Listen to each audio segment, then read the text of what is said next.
Taip, toliau pasakoju apie mūsų GIMP rankinę įrankių parengtis ir mūsų sekantis du įrankiai bus šitos įdomios žirklės ir šitas žmogelis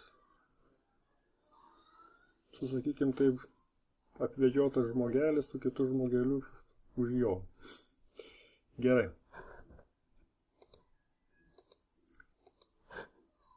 Taip, tai bus žirklinis pažymėjimo įrankis pažymėti formas naudojant išmanųjį kraštų aptikimą ir priekinio plano pažymėjimo įrankis pasirinkti regionus, kuriuose yra priekinio plano objektai. Taip, susimažinam, atitraukti. Ką mes čia turime? Šitos žirklės labai įdomus įrankis, o įdomus jisai tuo, kad jisai atpažįsta kontūrą. Tai yra, jūs dėdate taškus, o prie kontūro jisai prisiklijuoja pats. Dar jisai įdomus tuo, kad jeigu kažkur tai suklydote, tamdami už šitų burbulų galite pasitaisyti. Taip. Ir taip pat baksteldėdami ten, kur burbulo nėra, galite pasidaryti burbulą ir dar pasitaisyti. Taip. Šitas įrankis, kaip ir kiti žymėjimo įrankiai, žinoma, turi valdymo langą, kuris taip pat yra įdomus, jame yra veiksena, kaip ir kituose įrangas. Tai yra pakeisi dabar pažymėtą sritį. Tai yra, kai pradėsite žymėti kitoje vietoje, pasinaikins prieš tai buvusi.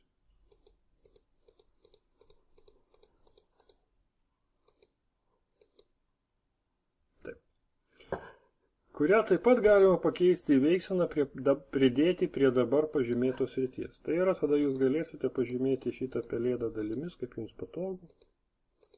Ir prieš tai buvęs jūsų pažymėjimas niekur nepradings.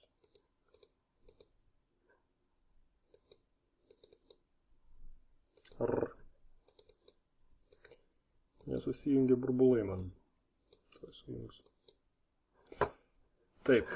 Tai labai patogu, nes, pavyzdžiui, jeigu jūs norite pasididinti, tai tokioje veiksena jūsų prieš tai buvęs pažymėjimas niekur nepradings. Ir taip jūs labai patogiai savo galite sužymėti visą savo pelėdą šiuo atveju. Taip. Toliau, manote, galite uždėti varnelę ant išlieti kraštus. Tie, kas nematė kitų pamokų, primenu, kraštus išlieti reikia tam, kad jeigu jūs iškerpate objektą iš paveikslėlių ir perkeliate į kitą paveikslėlį, jūsų kraštas gausis aštrus, dantytas ir gali atrodyti nenatūraliai, negana to, jame gali mėtytis šiukšlės nuo fono spalvos. Suliejus kraštus, kraštas susilies ir atrodys žymiai natūraliau. Apie tą įrankį tiek. Dabar sekantis mūsų pažymėjimo įrankis. Priekinio plano pažymėjimo įrankis. Šitas dar įdomesnis. Ką jisai daro? Kai jį paspaudžiate, automatiškai atsiranda lasas. Šituo lasu jums reikia apvežioti objektą, kurį jūs norite pasižymėti. Nebūtinai tiksliai, tiesiog apvežioti aplink jį.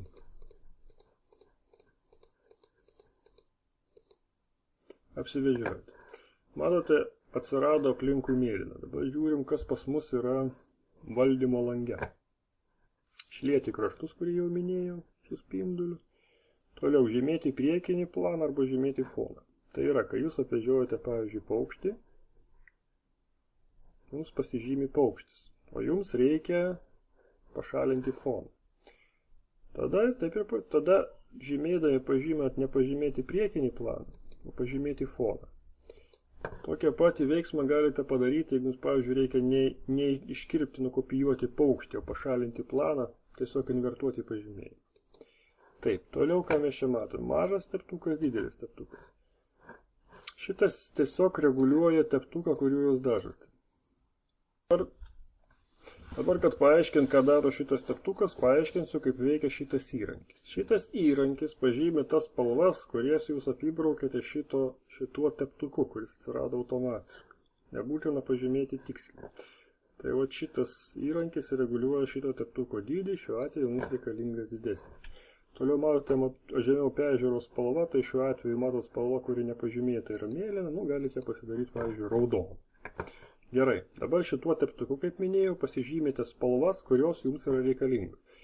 Nebūtina tiksliai, tai jums reikia balto paukščio ir juodų taškų brūkštelim. Dabar skaičiuoja pažymėjimą. Pažymėjo. Dabar kai kur matot blogai pažymėjo, tai šitą vėl galim pažymėti papildomai.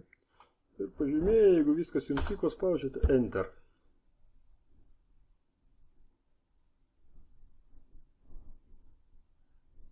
Paspaudėm. Taigi, pažymėjo. Dabar čia taip pat yra veiksenos valdymo įrankiai. Tai pavyzdžiui, jeigu jūs pažymėjot šitą ir dar norite dar ką nors, tai paspaudžiat pridėti prie pažymėjimų. Ir dabar, pasižymėkim, pavyzdžiui, gabalą vėlos, nes čia daugiau nelabai yra ką. Taip. Šiuo atveju mums per didelis teptukas. Susimažinam. Dar susimažinam. Va šitų mažų teptukėlių brūkšt. Mums pažymėjo vėlą, spaudžiam Enter. Viskas. Tai va, su šitais dviem įrankiais, manau, viskas aišku. Tai ačiū uždėmesį.